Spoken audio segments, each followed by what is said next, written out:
ఓం శ్రీ మహాగణాధిపతయే నమః. ఓం శ్రీ గురుభ్యో నమః. ఓం నమః శివాయ.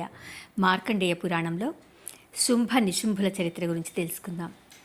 క్రోష్టికి విని సంతోషమును పొంది ఇట్లా ప్రశ్నించెను. మార్కండేయ మహాముని, శుంభ నిశుంభుల చరిత్రను కూడా చెప్పవలసింది అని కోరెను. క్రోష్టికి పై విధముగా మహాముని రాజునకును వైశ్యునకును దేవీ మహాత్యమును చెప్పిన తీరుగా దేవీ మహాత్యమును ఇట్లని చెప్తూ ఉన్నాడు. పూర్వము సుందోపసుందులకు కుమారులకు శుంభ నిశుంభులను రాక్షసులు దేవతలను జయింపవలైనను కోరిక కలిగి పుష్కర క్షేత్రమునకు పోయి ఆహారాదులను వదిలి ఘోరమగు తపస్సును చేయసాగిరి. ఆ ఘోర తపంబునకు చతుర్ముఖుడు సంతోషమును పొంది ప్రత్యక్షమయ్యి వరంబులను కోరుకోవలసిందని చెప్పెను. ఆ మాటలను ధనుజులు విని సంతోషమును పొంది, మేము దేవతలను జయించునట్లను మాకు పురుషుల చేత మృతిని లేకుండానట్లను వరంబులను ఒసగవలైనని ప్రార్థించారు. బ్రహ్మ వరములనిచ్చి, రాక్షసోత్తములారా, మీరు సాధువుల హింసించినప్పుడు అయోనిజయు కన్యకయు అగు మాయాశక్తిచే మీరు మృతిని పొందుదురని చెప్పి అదృశ్యుడైను. ఆ రాక్షసులు వరగర్వము కలవారై సర్వలోకములను బాధించుచు స్వర్గపట్టణమును ఆక్రమించుకుని మహా ఋషులను బాధించుచు యజ్ఞయాగాదులయందు హవిర్భాగములను తాము హరించుచుండిరి. ఈ విధముగా దేవతలను మహారుషులను బాధించుచుండగా దేవేంద్రుడు శచీదేవి సహితముగా కైలాసమునకు జని పార్వతీ పరమేశ్వరులను పూజించి అనేక విధములుగా స్తోత్రములను చేసిరి. ఓ పార్వతి, నీవు లోకమాతవు, పరమేశ్వరుని అర్ధశరీరమును పొంది భక్తులను పరిపాలింపుచుందువు. నీవు శక్తి రూపమున తృణము మొదలు బ్రహ్మ వరకు గల పదార్థములయందు నిలిచి భక్తులను రక్షింపుచుందువు. శుంభ నిశుంభులు అను రాక్షసులు చతుర్ముఖుని వలన వరంబులను పొంది మమ్ములను మహారుషులను బాధింపుచున్నారు. మా గృహములను రాజ్యమును ఆక్రమించుకుని మమ్ములను వెడలకొట్టి బాధింపుచున్నారు. మమ్ములను నీవు తప్ప ఇతరులు రక్షింపచాలరు. అయోనిజయు కన్యకయునగు దేవి వలన గాని వారికి చావులేనట్లు బ్రహ్మ వలన వరములను పొందియున్నారు. కనుక నీవు మమ్ము కాపాడవలనని ప్రార్థించిరి. ఆ మాటలను పార్వతీదేవి విని కోపము కలది అయి కన్నులు అగ్నికణముల వల్ల ప్రకాశింపచేసి హుం అని హుంకారము చేసెను. ఆ హుంకారము వలన కోటి సూర్య ప్రకాశమానము గల మాయాశక్తి పుట్టి ఎదుట నిలిచి భయ భక్తి వినయములతో పార్వతికి నమస్కరించి, అమ్మా, నన్ను పుట్టించుటకు కారణమేమి అని అడిగెను. శ్రీ పార్వతీదేవి ఆ మాటలను విని ప్రేమాలింగనము చేసుకుని, ఓ బాలా త్రిపుర సుందరి వత్స, నీవు హిమాలయ దక్షిణ శిఖరమునందు నివసించియుండి నీ నేర్పు వలన శుంభ నిశుంభులను దుర్మార్గులను రాక్షసులను సంహరించి స్వర్గ పట్టణమును దేవతలకు ఇచ్చి లోకములను రక్షింపవలసిందని చెప్పి పంపించెను. ఆ మాటలను మాయాదేవియగు బాలా త్రిపుర సుందరి విని మాతృగణములను సహాయముగా వెంటదీసుకుని హిమవంతమున దక్షిణ శృంగమునందు గల గృహయందు నివాసముగా ఏర్పరచుకొని బాలా త్రిపుర సుందరి రూపమును దాల్చి 3 లోకములను మోహింపజాలునట్లా శృంగారమును చేసుకుని తన మాతృగణములతో సంగీతమును పాడుచు స్వేచ్ఛగా విహరింపుచుండెను.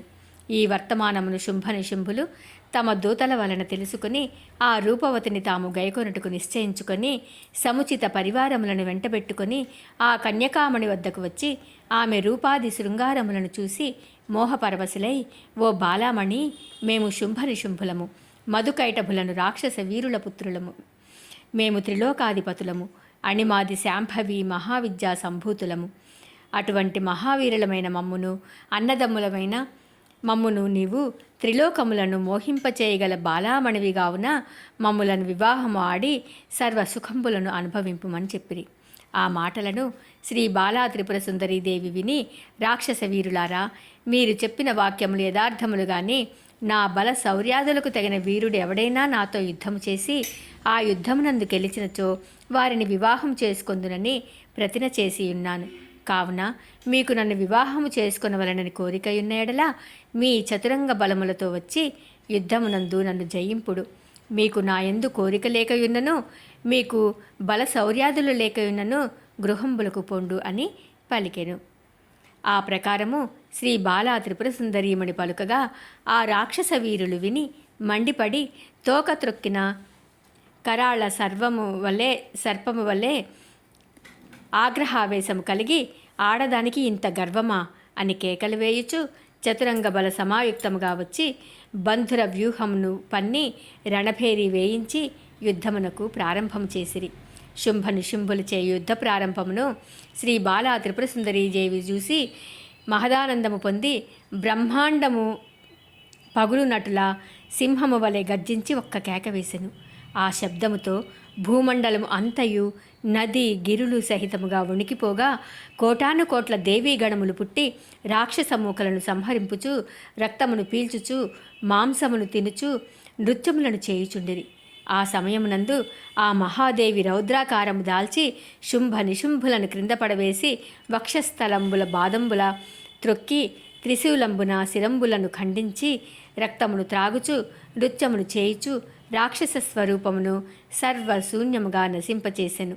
అంతట శ్రీ బాలా త్రిపుర సుందరీదేవి దేవీ గణములతో కలిసి భయంకరముగా నృత్యములు చేయుచుండగా దేవేంద్రాది దేవతా సమూహములను బ్రహ్మ విష్ణు మహేశ్వరాదులను యక్ష కిన్నెర గరుడ గంధర్వలను మహదానందము పొంది పుష్పవర్షమును కురిపించి నృత్యములను చేయుచు దేవదుందుబులను మ్రోగించసాగిరి.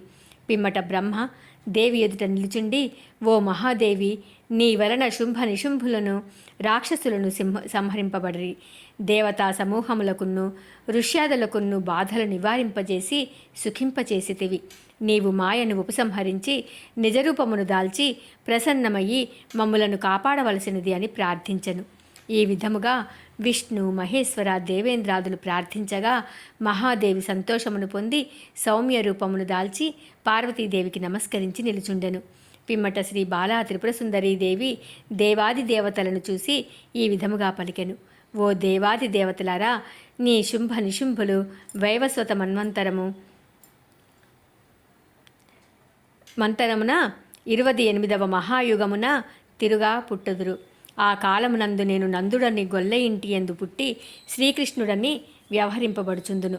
శ్రీ మహావిష్ణువునకు సహాయముగా వింధ్యపర్వతమునందు నివసించియుండి ఆ క్రూర రాక్షసులను సంహరించెదను. అప్పుడు భ్రమత్తులను విప్రజిత్తులను అగు అనేక విధములకు రాక్షసులను సంహరించి రక్తదంతి నామమును పొందుదును. ఆ కాలమునందు 100 సంవత్సరములు వర్షములు కురువక మనుజులు బాధలను పొందుదురు. నేను 100 నేత్రములను దాల్చి మనుష్యులను కాపాడుచుందును. అందువలన నన్ను శతాక్షి అని పూజించెదరు. ఆ కాలం నందు మనుష్యాదులకు ఆహారాదులు లేక బాధలను పొందుదురు. నేను నా శరీరము నుండి ఆహారమునకు కావలసిన శాకాది ధాన్యములు మొదలగు వాటిని పుట్టించి కాపాడుచుందును. ఆ కారణము చేత నన్ను శాకంబరీ దేవి అని పూజింపుచుందురు. అనేక రూపములను దాల్చి లోకములను బాధింపుచుండెడి రాక్షసులను దుర్మార్గులకు మానవులందు ఆవేశించి ధర్మ మార్గానువర్తులకు ప్రజలను బాధింపుచుండెడి వారిని నేను అనేక రూపములను దాల్చి దుర్మార్గులను సంహరించి నన్ను స్మరించు వారిని పూజించు వారిని దేవ బ్రాహ్మణ గురు పితృ మాతృ భక్తి గలవారిని రక్షింపుచుండును. ఉభయాష్టములందు నవమి చతుర్దశి అను తిథులయందును కృష్ణామి చతుర్దశ్యాం అమావాస్యా చ పూర్ణిమా సంక్రాంతయః పర్వతిదయః అను పంచపర్వములందును శుక్ర గురువారములందును నన్ను పూజింపుచుండెడి వారిని స్మరింపుచుండెడి వారిని మధు కైటభ మహిషాసుర శుంభ నిశుంభులను నేను సంహరించిన చరిత్రను పఠించు వారికి నేను అట్టి భక్తులకు సర్వ అరిష్టములు అపమృత్యువులు క్రూర గ్రహదోషములు శరీర వ్యాధులు పోగొట్టి ఆరోగ్యవంతులుగను శతాయుర్దాయవంతులుగను పుత్ర పౌత్రాభివంతులుగను అష్టైశ్వర్యవంతులుగను ధన ధాన్య పశు సమృద్ధి గలవారిగను చేసి రక్షింపుచుందును. వారికి సకల కోరికలను స్మరణ మాత్రము చేతనే నెరవేరుచుండును అని చెప్పగానే దేవతలు ఎవరి తావులకు వారు వెళ్ళి సుఖముగా నుండిరి అని సుమేధ మహాముని సురంధుడను రాజునకును సమాధి అను వైశ్యునకును చెప్పి ఇలా అనెను. ఆ దేవిని ప్రార్థింపుడని చెప్పెను. సుమేధ మహాముని ఆ రాజునకును వైశ్యునకును శ్రీ బాలా త్రిపుర సుందరి మంత్రమును ఉపదేశించగా వారు ఆ తపోవనమునందే 6 మాసములు బహునిష్టతో జపము చేయగా దేవి ప్రత్యక్షమై, ఓ రాజా, నీవు చక్రవర్తివై భూపరిపాలనము చేసి పిమ్మట సూర్యునకు పుత్రుడివై పుట్టి సూర్య సావరిణి అను 8వ మనువు అను ప్రఖ్యాతిని పొందుతవు అని చెప్పి వైశ్యునకు నీవు ఐశ్వర్యమును పొంది సుఖించెదవు అని వరంబులనిచ్చి అదృశ్యురాలైంది అని సుమేధస్సును ముని రాజునకును వయస్సునకును చెప్పిన ఇతిహాసమును మార్కండేయుడు క్రోష్టికి చెప్పెను. ఓం నమ శివాయ.